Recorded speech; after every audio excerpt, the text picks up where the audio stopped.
Hey everybody, it's Eddie from Tokyo. This is your update from Japan, and what I want to do in this video is recap the XRP meetup that took place in Tokyo yesterday.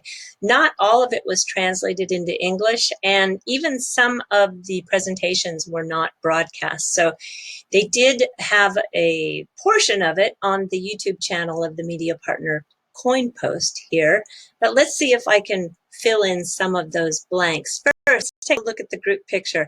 This is the group that came from Ripple, and yeah, they're a fun group of people. Yeah, I think they really do enjoy what they do. You can see here there's Warren Paul Anderson. He's the product manager. There's Hannah Kelly. She's got great style with her glasses on top. There's John Freeman, the senior software engineer. There's Ed Hennis. There's Emi Yoshikawa. I'm telling you, she is a superstar here in Japan. They really do love her. They broke out into an applause and some whoop whoop at one point when she was introduced in a presentation, which is kind of rare. Mark Travis is the engineer in this picture. There's Rome Reginelli. You have Nick Borgalis. What a nice guy he is, a really nice guy. And of course, the looming presence of David here off to the side. He's just amazing when it comes to his presentations. So Chris opened up the event with a videotape greeting, and he was reminiscing back when he first came to Tokyo and met Mr. Kitao. He is, of course, the CEO of SBI, and they formed a partnership. Basically, the same day, the day they came to meet each other, they struck an agreement because as Chris Larsen says in this, they both knew it was the future. So I really liked his opening speech, and you can catch this on the CoinPost channel. It is there for you to see. And then after that, it was Mr. Kitao. He was giving everybody a very well prepared video message. He looks grumpy in this picture. He wasn't actually grumpy at all. He's just a serious guy, and he really just gets down to business. And when he gets down to business, he just has that determined look. So there is no doubt that he has the same vision as Ripple does for the use of XRP. And his focus right now is paying attention to foreigners living in Japan, especially those that are from Asia, specifically Vietnam and Thailand. So SBI Remit has a 62.6% share of those remittances into Vietnam and a 21.4% share into Thailand. And Vietnam doesn't surprise me because over the last few years, there has really been an increase of Vietnamese coming to Japan to go to school and to live and work. So this is a very big growing segment for Mr. Kitao and SBI Remit. And he wants to provide international remittances using XRP ASAP in cooperation with Siam Commercial Bank and TP Bank, which is in Vietnam. And SBI just invested in TP Bank. They have now a holding of a 19.9% stake. So that is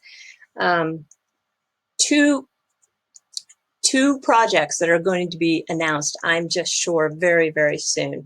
So other projects that are in the scope of concept are being able to buy sports tickets here in Japan with XRP. Also, there is some work still to be done with the government, but Mr. Kitao wants to create an XRP mutual fund. And also he has R3 and XRP on the Quartus system slated for a settlement system for Osaka Expo. So that was really very good. I want to share two articles with you. That this one is theinvesting.com, because there was a lot of articles written about the use of XRP remittances going for that Vietnam corridor and Thailand. And here also a little mention about the sports ticket.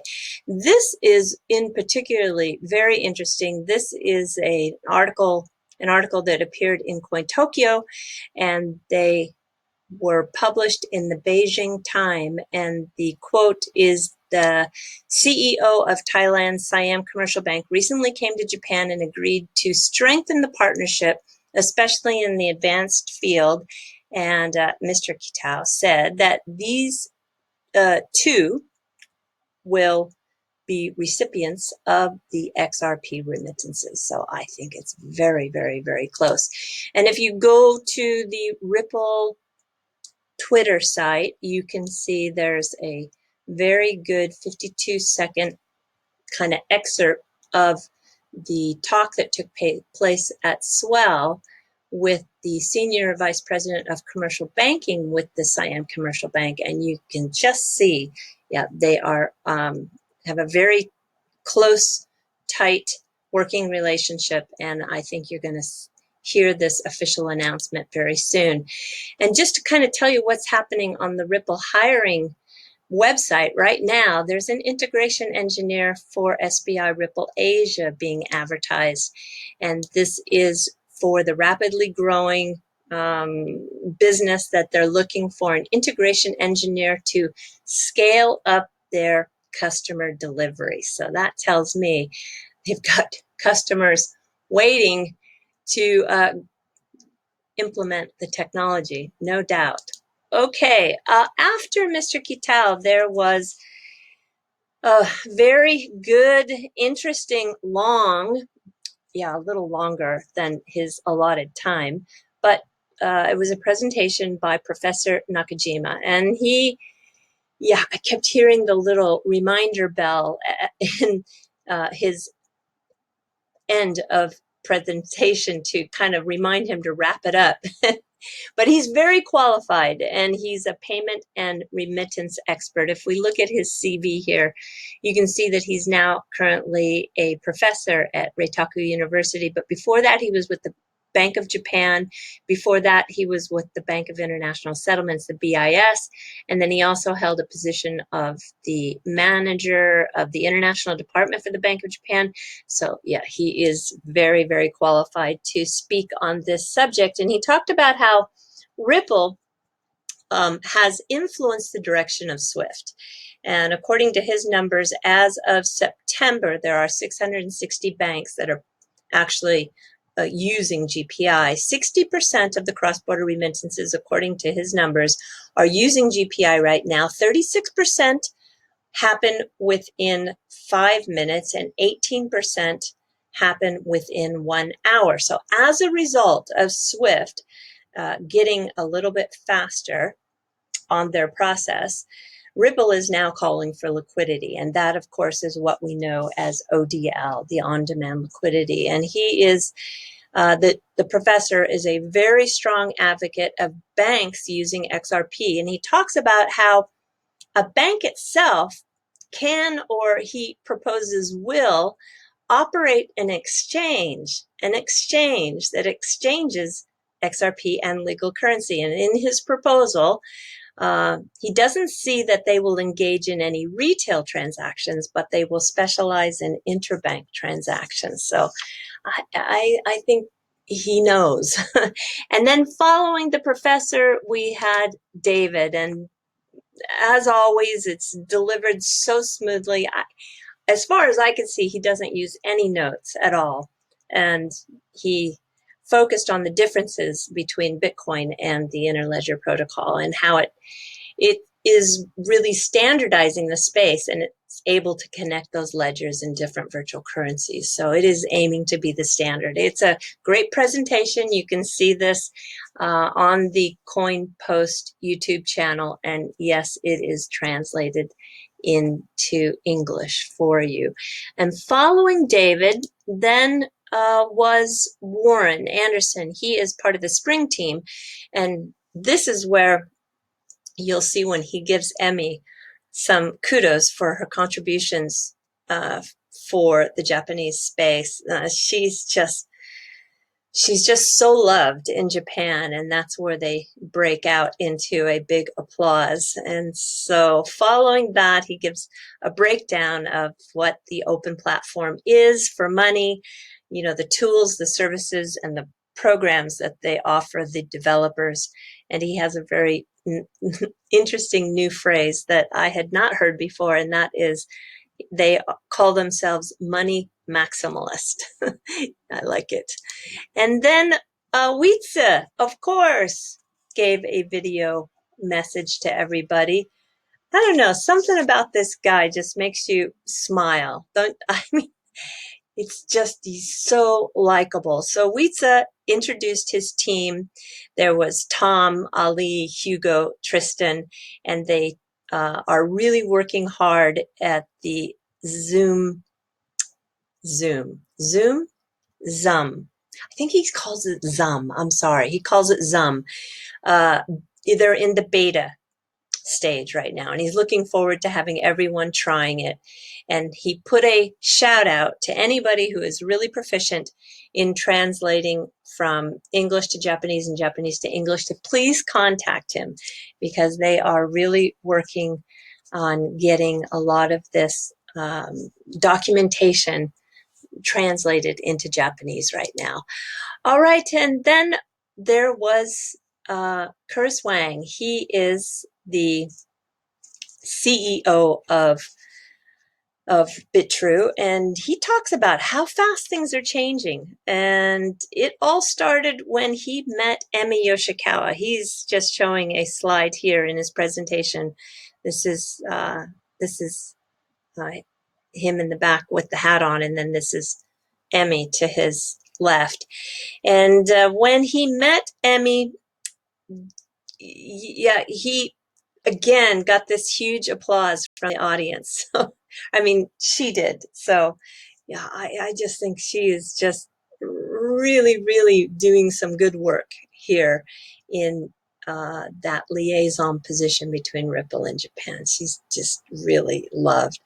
So the first thing is that he points out that he was the first to adopt XRP as a base currency, and went on to say that they went all in with XRP. And then following that base currency decision came the pairs, and now there are 50 pairs.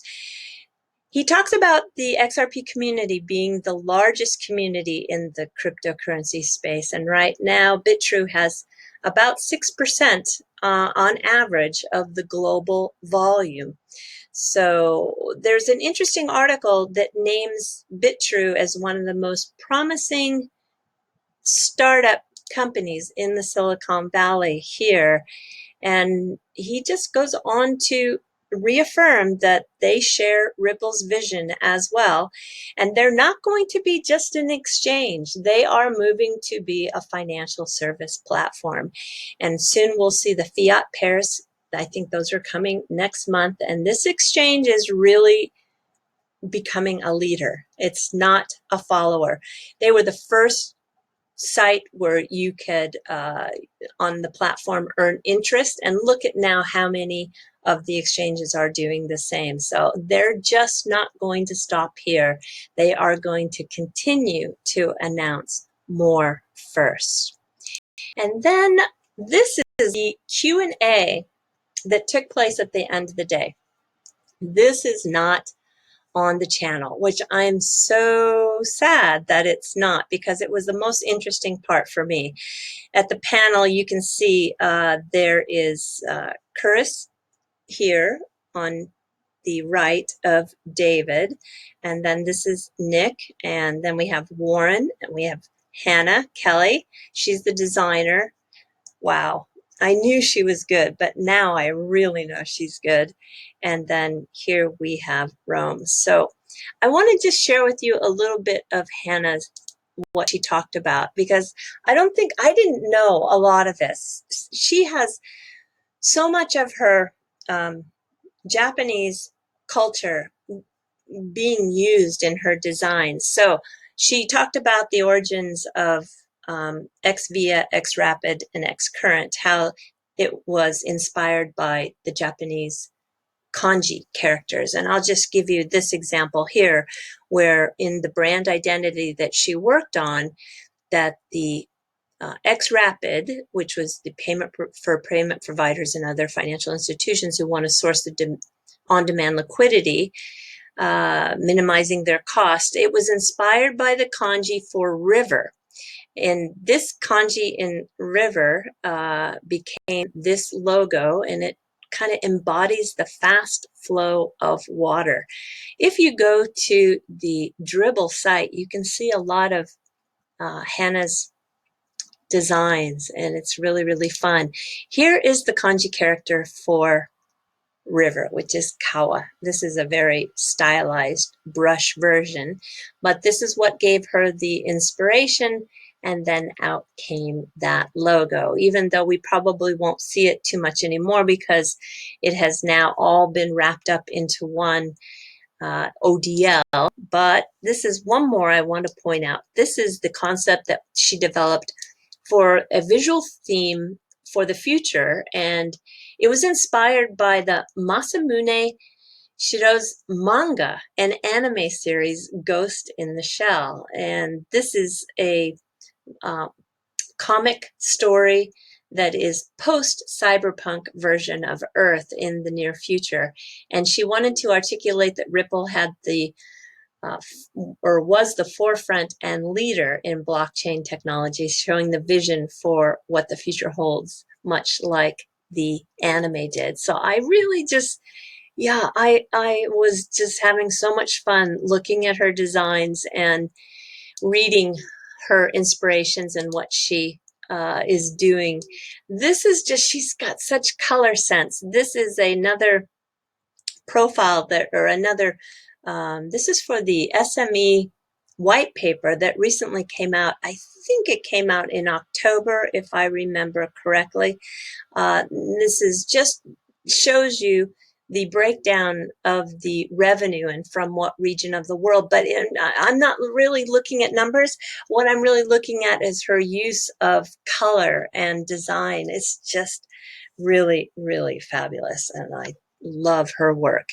And I'm glad that she was given some recognition. And this was the award that was given out at Swell for some of the, what did they call it, for the Innovation Awards. And this Innovation Award, you can see, looks like crystal. See, I didn't go to Swell, so I didn't get to see this in person. I really would have made a little inquiry because this award is so beautiful. It looks like a crystal origami crane. I'm sure it's an origami crane. Maybe it's glass. I'm not sure, but it's probably crystal. And this is what they gave out to their recipients who won that. So that, I'm sure, is part of her inspiration as well. I just love it. And the very last portion, I think, was the biggest takeaway of the day for me. At the end, when David and Nick Bogalis wrapped up,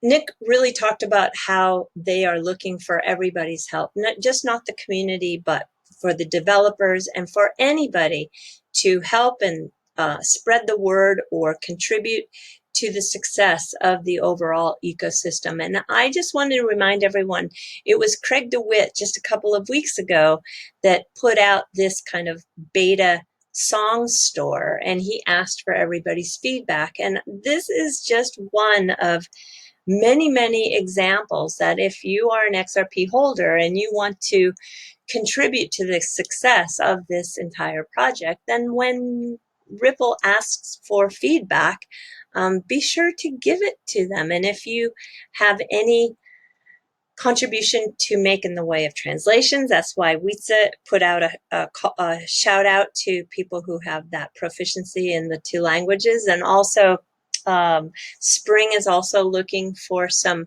help in that area. And there's just so many things everybody can do to really push the use of the utility of XRP. So I just think that that is a message I wanted to give everybody. All right, I'm jumping to the fluff, and today is just to tell you that while I was in the XRP meetup there was a big parade, and it just went off beautifully. There were 46 vehicles in the motorcade, and it was to officially welcome the new emperor, and it stretched, wow, it was what? The 46 vehicles stretched 400 meters long, and they traveled not a far distance, just 4.6 kilometers, and it started at 3 p.m. It was estimated that 120,000 people viewed from the street. And I know this is a little bit of a girly part of it, but I found that the articles coming out in regards to how it is influencing wedding gowns now because of what the Empress wore.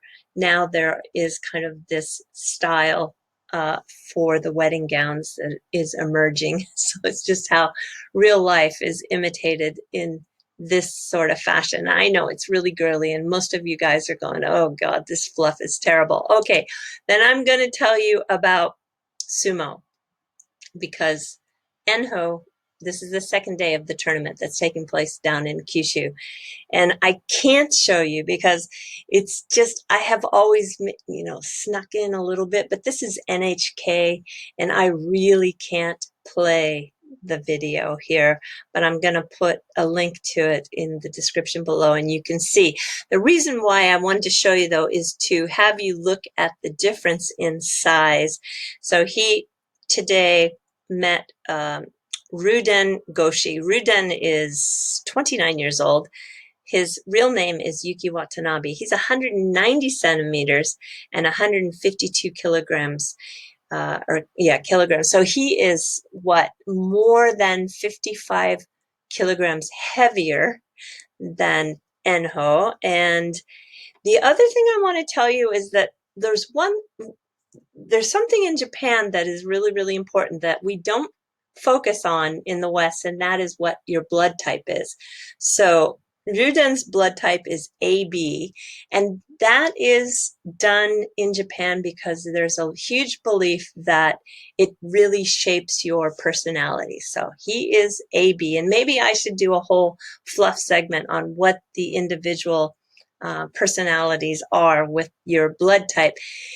But I'm just going to stick a little bit to the wedding theme again. He just got married this year, and it may surprise you, but the sumo wrestlers get the most beautiful girls in Japan.